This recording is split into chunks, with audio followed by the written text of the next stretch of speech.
Paul, tu as surpris tout le monde en surprenant directement par la lutte. Est-ce que c'était dans ton game plan justement d'attaquer Alan sur sa force ou alors c'est quelque chose qui était venu comme ça?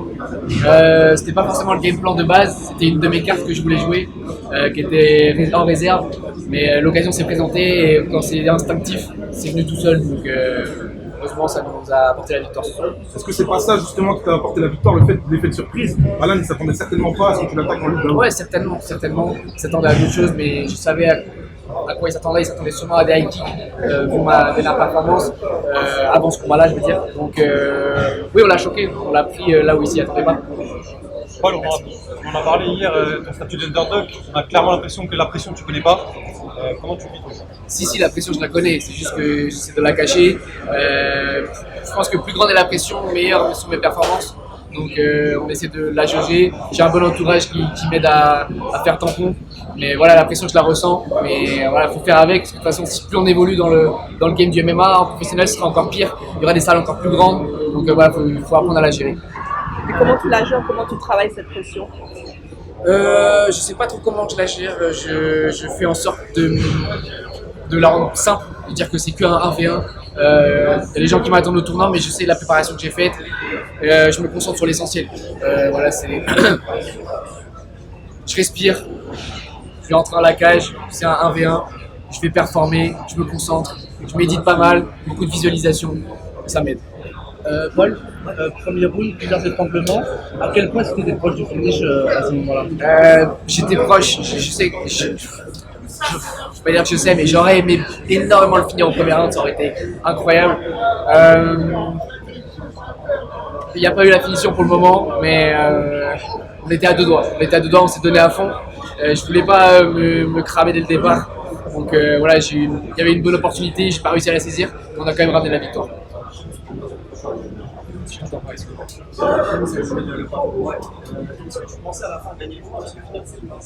C'était très serré, je savais pas si j'allais gagner ou pas. Je me rends pas trop compte lorsque je combats, j'ai pas un regard extérieur. Je sais que j'ai donné 100% de moi-même. Alan aussi, le troisième round était compliqué. Donc voilà, il y avait encore des choses à bosser. Mais on a eu la victoire, c'est l'essentiel. J'ai donné du meilleur de moi-même en préparation, lors du combat. Donc voilà, je suis fier de moi. Aller le plus loin possible, rendre les Français fiers. J'ai envie de combattre à l'international, au niveau mondial. J'y arrive dans les prochaines années, c'est incroyable. C'est vraiment mon rêve. Être une figure du MMA français, c'est vraiment exceptionnel. Paul, tu en es où ce passage en pro justement? On est en discussion. J'espère que ça va se faire dans les prochains mois. Il va y avoir un. C'est en discussion, je crois que ça va se faire prochainement, mais là mon esprit en fait, il était tellement concentré sur ce combat, je pensais à rien d'autre, je sors de 3 mois de préparation vraiment intensive, donc ça va se faire, je sais pas quand exactement, mais c'est le chemin que je prends en tout cas. Ce combat il peut changer des choses ou pas Peut-être, oui, je sais pas.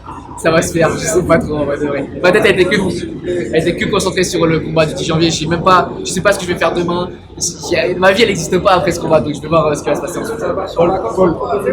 Je vais voir, c'est pas prévu, en vrai de vrai j'ai envie de me reposer 2 jours et retourner à l'entraînement parce que je pense que c'était pas suffisant ma performance. J'ai envie de vraiment prendre du niveau, j'ai envie de vraiment avoir performé dans mes prochains combats, de choquer tout le monde. C'est ma volonté, donc je vais retourner à l'entraînement dans pas trop longtemps. Paul, cette victoire à l'arraché dans un combat difficile, devant autant de gens à Paris, est-ce que pour le moment c'est pas le plus beau moment de ta jeune carrière? Je sais pas, c'est un bon moment, c'est un très bon moment, mais c'est un combat, oui, on m'attend au tournant, mais c'est un combat comme un autre. Je veux dire, un combat qui a le plus transformé ma carrière, c'était chez Ibra TV, où là ça m'a apporté une vraie lumière, où les gens se sont intéressés à mon profil, et c'est ça qui me fait vivre aujourd'hui. Donc c'est une belle victoire, mais c'est pas la plus belle. Est-ce que tu as un mot pour Ibra TV peut-être? À la base, c'était. Ok, ça marche. Merci à toi. Merci Paul. Merci beaucoup. Merci. Paul, une dernière s'il te plaît. Maintenant que le combat est terminé, on peut parler du game plan et du travail de Johnny. Est-ce que c'était vraiment de surprendre Alan justement dans Non, de base, c'était pas vraiment le game plan. C'était une carte magique que je pouvais sortir. mais c'était pas exactement le game plan, c'était me déplacer, prendre l'extérieur, faire que du jab, et c'était principalement ça la stratégie.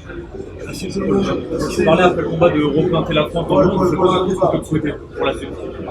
De performer dans la cage au plus haut niveau et reperformer en professionnel et de monter petit à petit, step by step, et d'aller chercher le meilleur niveau possible, de représenter surtout la France à l'échelle mondiale. C'était génial.